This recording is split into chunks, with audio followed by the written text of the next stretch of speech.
Welcoming a new president can often be misleading, as the election outcomes seem to be the result of American politics or the mismanagement of the previous president, particularly in areas like the economy and immigration. However, Parashat Shemot, which we just read, seems to send a different message. In last week's parasha, we learn that a new king rose to power in Egypt, the world's superpower at the time. He immediately recognized the new threat to Egypt, the Jewish nation, as always, of course.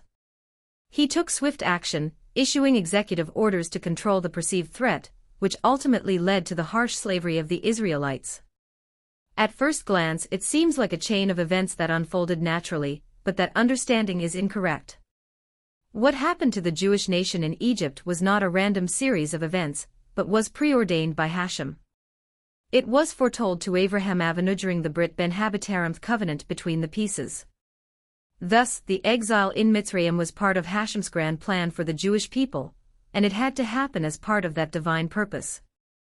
The same applies to the history of the empires that ruled over the world, such as the Greeks and Romans. They didn't simply rise to power by chance and take control of the world, rather, it was preordained.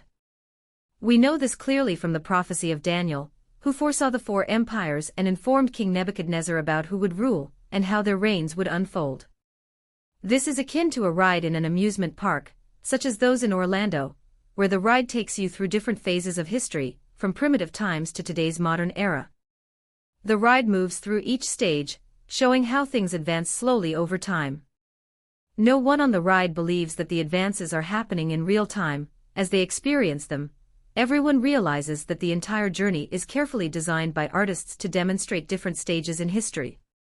Similarly, in reality, everything is preordained, and we are merely passengers on a ride, watching events unfold before our eyes. Just as the ride progresses through time, the same understanding applies to the new president. He is simply a stage in the ride that Hashem has pre-planned for the world. Moreover, as we explained a few weeks ago, the president-elect is actually the least powerful person in the world, as everyone else has free will, while the president, in relation to his presidency, does not. Shlomo HaMelech in Mishlei says, "The heart of the king is like streams of water in the hand of Hashem. He directs it wherever he desires." Mishlei 21:1. This pasuk explains that a king is not able to act on his own, but rather that Hashem completely controls his decisions and actions. We also mentioned the Gemara, Megillah 11a, that illustrates this concept with the decree during the time of Haman. The pasuk, a song of ascents, "If not for Hashem was on our side, let Israel now say, if not for Hashem was on our side when Haman rose up against us." Tehillim 124:1-2, uses the word man rather than king, emphasizing that Haman was not a king. The Maharat Skeod explains that if Haman had been a king, he would have been subject to Hashem's control, as it says, "The hearts of kings and rulers are in the hand of Hashem." Evil enacted by a king is a reflection of Hashem's judgment. But since Haman was merely a man with free will, he acted on his own wickedness, without Hashem's direct influence. Therefore, the pasuk highlights that only with Hashem's help were the Jews able to overcome him, as he had acted out of personal choice, and not as a controlled ruler.